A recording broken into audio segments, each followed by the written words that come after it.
You are absolutely not going to believe the sheer unlikelihood of this. Imagine walking away, not just once, but twice, from a plane crash, deep in the Amazon jungle. Yeah, it sounds like something straight out of a movie, doesn't It it? really does. But that's exactly what apparently happened to Carlos Arteaga. Yeah. And get this, at the time, he was working as an electronics engineer. Right, which I think is key. And what grabs me immediately is that we're diving into Arteaga's own account here.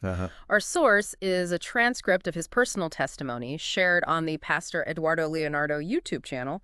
So it's about as direct a line to his experience as you could possibly get. Exactly. And it's important to remember, like you said, when these, well, frankly, unbelievable events unfolded, Carlos Arteaga wasn't involved in ministry. He wasn't a pastor or anything. No, he was an engineer dealing with, radio transmitters, satellite tech, very grounded in the physical world. So our goal in this deep dive is really to pull out the most compelling, maybe the most thought-provoking pieces of his story. And kind of explore them, see what resonates. Yeah, see what sparks our understanding of, well, extreme survival, the human condition, maybe something more. Right. We're not just here to marvel, although it is pretty incredible. We want to explore what these events might tell us about resilience, maybe the power of belief.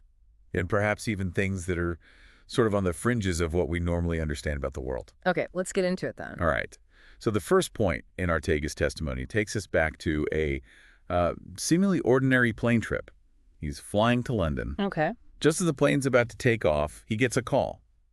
And he decides to, well, ignore the instruction to switch off his cell phone.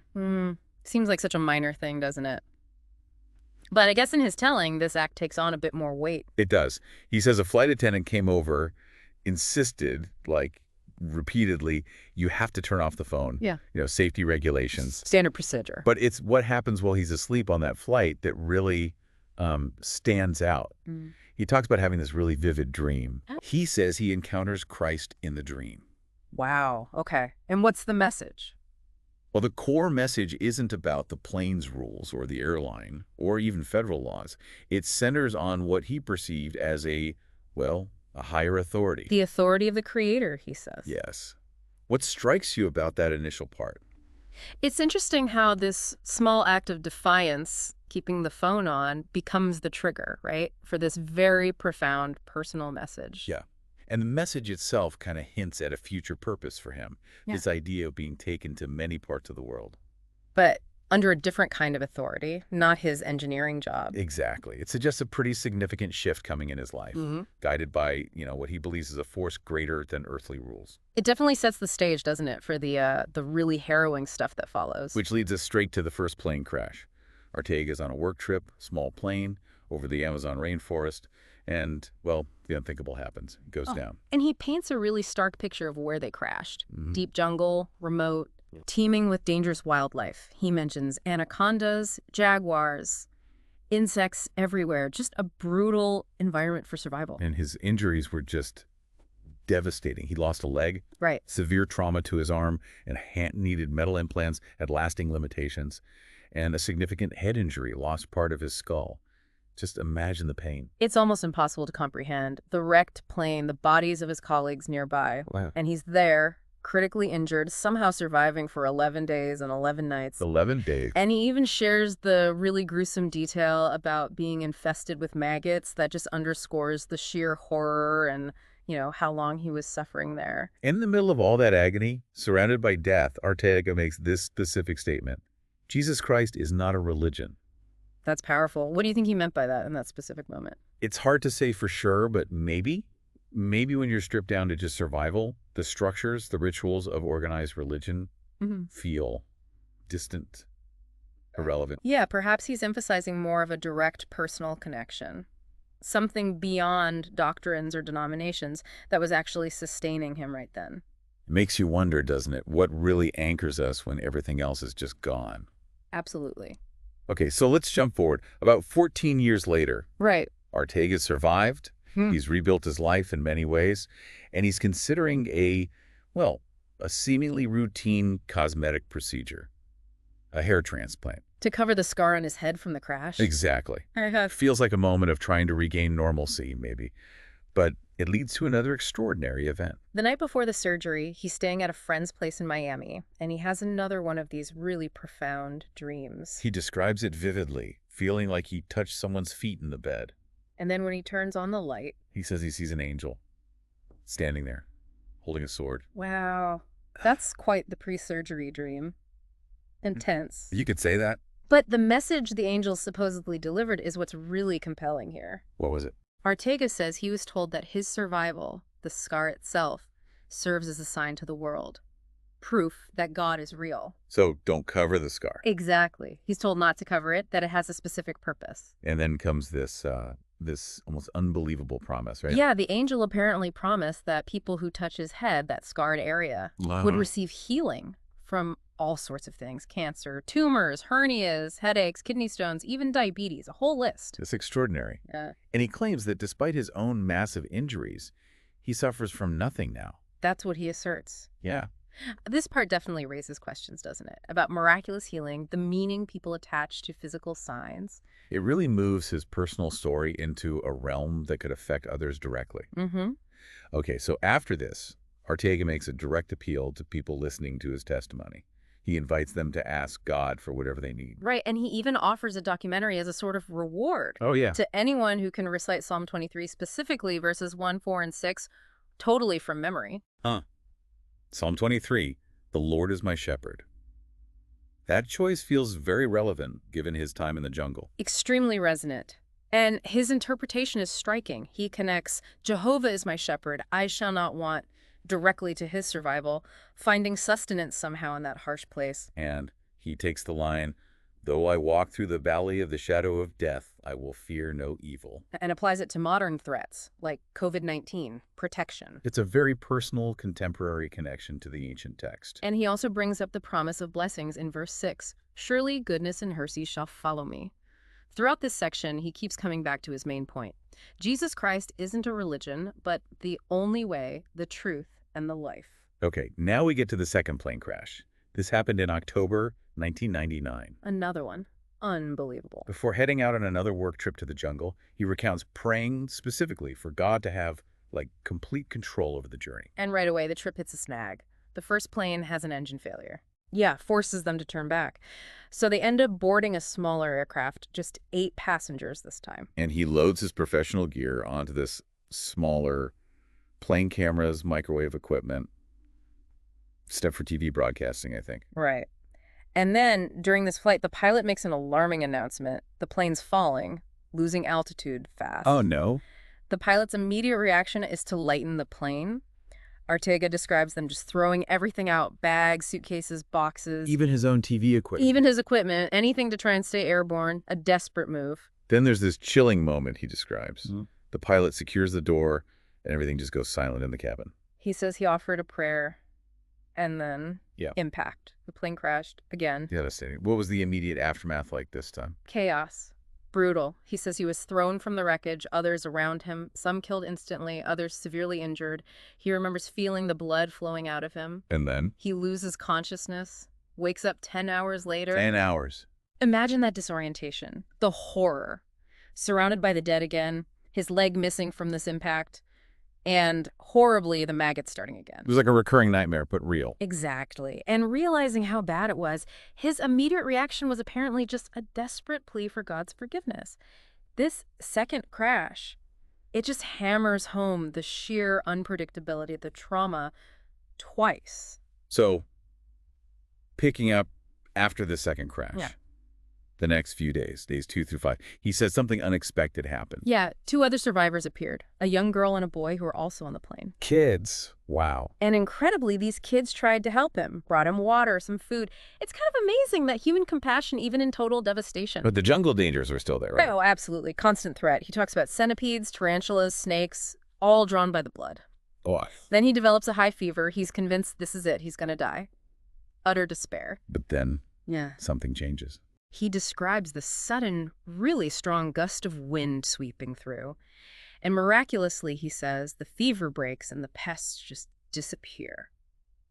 A gust of wind. What do you make of that? Well, it's one of those points, isn't it, where the natural and what he sees as supernatural seem to collide. Wind is wind, but the timing, the effect. Yeah. He clearly interprets it as divine intervention. Okay, so day 3. Day 3, he says everything felt dry, like he was being protected somehow. But day 4, things get bad again. The maggots return.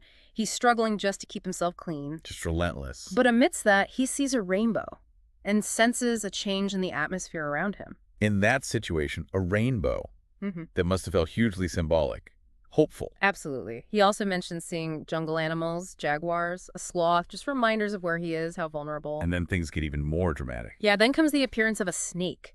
And with it, he describes hearing a voice, identifying itself as Satan. Whoa. But immediately followed by another voice, a divine one, reassuring him. What did it say? Quoting scripture, "Greater is he who is in me than he who is in the world."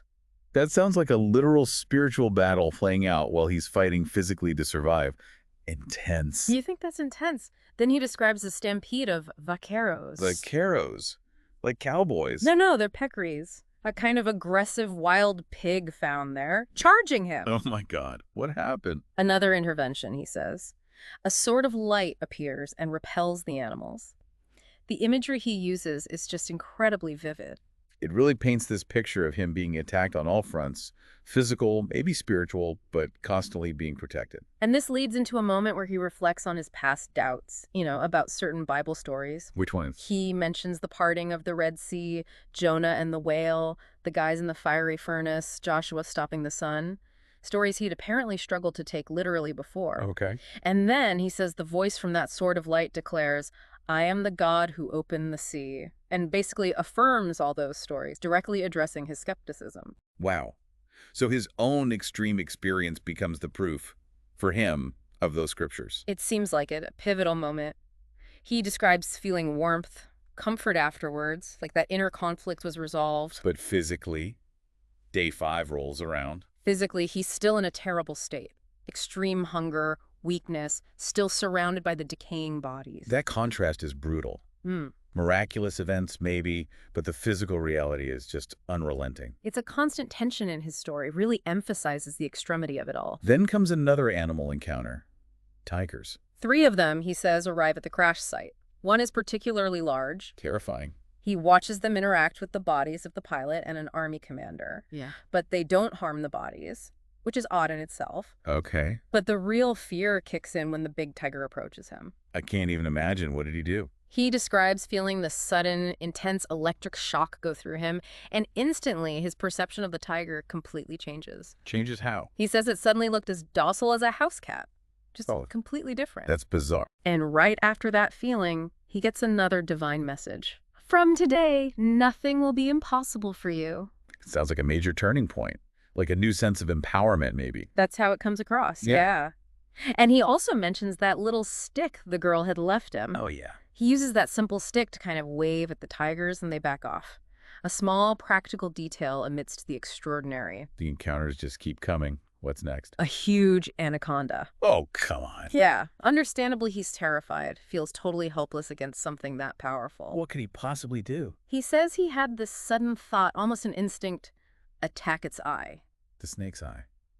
With what? Doesn't say. But in that moment, instead of attacking, he just shouts out, "King of Kings and Lord of Lords." Okay. And he recounts hearing a direct divine command. The snake was not allowed to touch him. And incredibly, he says, the massive snake just retreated, slithered away.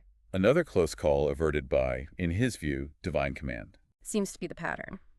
So days 6 through 10 drag on. His suffering continues. The bodies around him are, well, decomposing further. The grimness is overwhelming. How did he cope through those days? He describes a period of really intense prayer and making a solemn vow, a pact with God. What was the vow? If he survived this, he would leave his engineering career entirely. He'd dedicate his life to becoming a preacher. A complete life change. That's a serious commitment made under duress. It signifies a fundamental shift, absolutely. His whole understanding of his purpose changing right there in the wreckage. Then, the night of the 7th day, something else happens. He's awakened by someone offering him food. Food. After 7 days, that must have felt like everything. He describes a light appearing first, then the figure of a man dressed in blue. This figure identifies himself as coming from the 3rd heaven, specifically bringing sustenance for Arteaga. Wow. What kind of food? does he say? He does, actually. Roasted poultry, bread, salad, and some unusual type of bean he didn't recognize. Very specific details. And this angelic figure, did he say anything else? Yes. Delivered a message about Arteaga being preserved, reinforced his future role as a voice, a sign, and told him, interestingly, that no one else would bring food the next day. Like this was a one-time delivery. Apparently. But that he would survive until rescue came. So physical nourishment, but also spiritual reassurance and confirmation of this new path he'd vowed to take. Exactly. A powerful encounter. So waking up on day 8, how did he feel after that? Remarkably revitalized, he says, despite everything. But he also reflects, looking at the continued decay of the bodies around him, on the need for humility. Seeing how the physical body ends up, it made him think about how pride vanishes after death. A stark reminder of mortality, contrasting with his own renewed strength. A very sharp contrast. But the ordeal isn't quite over. Days 9 and 10. Things get rough again physically. He experiences what he calls a patatus. A patatus, what's that? It's a term sometimes used for, like, a fainting spell, a sudden dizzy fit, maybe a minor seizure. He felt like he was right on the edge of death. And then maggots. The maggots become a major issue again, this time infesting his head wound.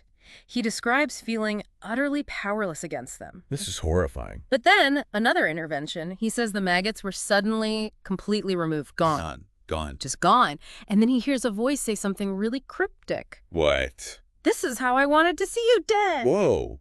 That's intense and hard to interpret. Very. Maybe symbolic.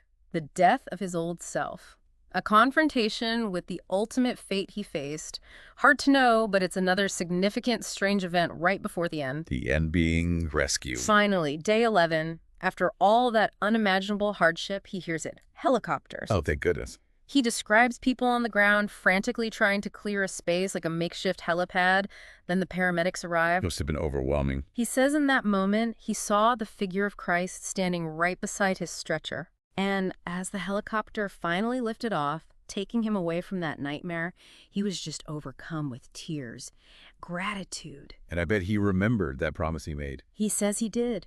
Recalled his vow to God right then. What happened after the rescue? A long recovery, 9 months hospitalized in Caracas. Then the immense challenge of returning home, adapting to life with his disabilities, the lost leg, the arm injuries. Long road back. And what about the kids? The girl and boy. He mentions they were eventually rescued too, thankfully. They had bravely gone off to try and find help. That's good to hear. And he wraps up his whole narrative by stating very firmly, this isn't fantasy, it's not fiction, it's his true testimony. And listening to it all laid out, it really is staggering. The sheer improbability of surviving one crash like that, let alone 2. Absolutely. Carlos Arteaga's testimony is just an extraordinary account. Human endurance pushed to the absolute limit. Yeah. Punctuated by all these events he interprets as direct divine encounters leading to this complete life transformation. It really does make you think about the resilience of the human spirit, just how much someone can endure. For sure. And those recurring themes are undeniable faith, what he sees as divine intervention, this sense of a greater purpose emerging from the trauma. So this truly remarkable account leaves us, and you, the learner, with a pretty significant question, I think. What does a story like this suggest about the nature of belief itself, about the power of human will? And maybe about the possibility of forces beyond our everyday understanding. We really encourage you to just sit with that. Consider the implications of Carlos Arteaga's experience for your own perspective on life, on faith, whatever that may be. It is definitely a lot to contemplate. Maybe delve deeper into it, look into other incredible survival stories or maybe accounts of near-death experiences. Yeah, there's a whole landscape of these extraordinary human experiences out there. And Carlos Arteaga's story is certainly one that leaves you with a sense of, well, awe, maybe, and definitely a desire to understand more.